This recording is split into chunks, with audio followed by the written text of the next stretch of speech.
Python programming में आज का हमारा टॉपिक है ऑब्जेक्ट ओरिएंटेड प्रोग्रामिंग कॉन्सेप्ट क्या होता है पाइथन में। आज के इस वीडियो में हम आपको यही बताएंगे। तो सबसे पहले हम डिस्कस करेंगे ऑब्जेक्ट ओरिएंटेड प्रोग्रामिंग कॉन्सेप्ट होता क्या है, इसे क्यों लाया गया, इसकी जरूरत हमें क्यों पड़ी। ठीक है, तो इसको शॉर्ट में बोलते हैं उप का मतलब होता है ऑब्जेक्ट ओरिएंटेड प्रोग्रामिंग। तो ऑब्जेक्ट ओरिएंटेड प्रोग्रामिंग का कॉन्सेप्ट समझने से पहले आपको प्रोसीड्यूरल ओरिएंटेड प्रोग्रामिंग का कॉन्सेप्ट भी पता होना चाहिए।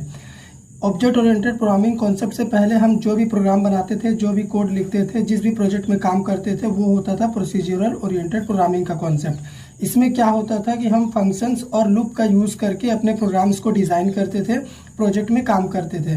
तो इसमें दिक्कत क्या होता था कि जब हम बड़े बड़े प्रोजेक्ट्स में काम करते थे तो हम डेटा को यानी वेरिएबल्स को, फंक्शंस को कंबाइंड नहीं कर पाते थे और इजीली कोड को मैनिपुलेट नहीं कर पाते थे। ठीक है, इसीलिए इसी प्रॉब्लम के सॉर्ट आउट करने के लिए ऑब्जेक्ट ओरिएंटेड प्रोग्रामिंग का कॉन्सेप्ट लाया गया, जिसमें हम पूरी तरह से ऑब्जेक्ट के साथ डील करते हैं।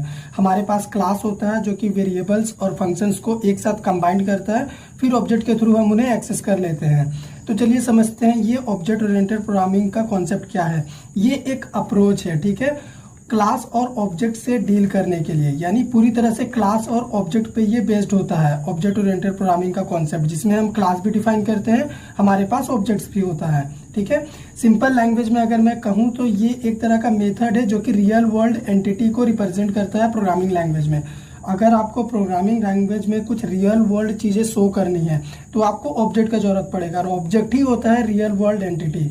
ठीक है, तो ऑब्जेक्ट ओरिएंटेड प्रोग्रामिंग कॉन्सेप्ट लाने का सिंपल सा रीजन था ताकि हम डेटा को यानी वेरिएबल्स को और फंक्शंस को एक साथ कंबाइंड कर सके और बड़े बड़े प्रोजेक्ट्स में कोड को इजीली मैनिपुलेट करके काम कर सके। ठीक है, यही मेन पर्पस था ऑब्जेक्ट ओरिएंटेड प्रोग्रामिंग के कॉन्सेप्ट को लाने का। लेकिन इस ऑब्जेक्ट ओरिएंटेड प्रोग्रामिंग कॉन्सेप्ट के बहुत सारे फीचर्स होते हैं, हम अलग अलग फीचर्स का यूज करके अपने प्रोग्राम को डिजाइन कर सकते हैं। पहला होता है क्लास एंड ऑब्जेक्ट। आप सिंपली एक क्लास बना के उसका ऑब्जेक्ट क्रिएट करके भी उप्स का प्रोग्राम बना सकते हैं। तो क्लास क्या होता है, क्लास एक टेम्पलेट होता है जिसका कोई भी मेमोरी क्रिएट नहीं होता, लेकिन क्लास में जो भी मेंबर हम डिफाइन किए हुए होते हैं जैसे वेरिएबल या फिर फंक्शन, उन्हें एक्सेस करने के लिए हमें ऑब्जेक्ट का जरूरत पड़ता है। तो ऑब्जेक्ट एक रियल एंटिटी होता है जो कि क्लास में डिफाइन किए गए मेंबर्स के अकॉर्डिंग मेमोरी क्रिएट करता है। ठीक है, इनहेरिटेंस क्या होता है, इनहेरिटेंस में हम किसी दूसरे क्लास के मेंबर्स को किसी दूसरे क्लास में एक्सेस कर लेते हैं। ठीक है, इसमें कोड का रीयूजेबिलिटी होता है, आपको सेम कोड हर एक क्लास में डिफाइन करने की जरूरत नहीं पड़ती है। इनहेरिटेंस उस प्रॉब्लम को सॉर्ट आउट करता है। पॉलीमॉर्फिज्म में एक ही ऑब्जेक्ट का आप अलग अलग बिहेवियर शो कर सकते हैं, है ना। आप चाहें तो एक ही क्लास का मल्टीपल ऑब्जेक्ट्स क्रिएट कर सकते हैं और अलग अलग टास्क परफॉर्म कर सकते हैं हर एक ऑब्जेक्ट के साथ। इनकैप्सुलेशन में क्या होता है, डेटा और यानी वेरिएबल्स और फंक्शंस को हम एक सिंगल यूनिट में बाइंड करके रखते हैं, जैसे क्लास बेस्ड एग्जांपल होता है इनकैप्सुलेशन का।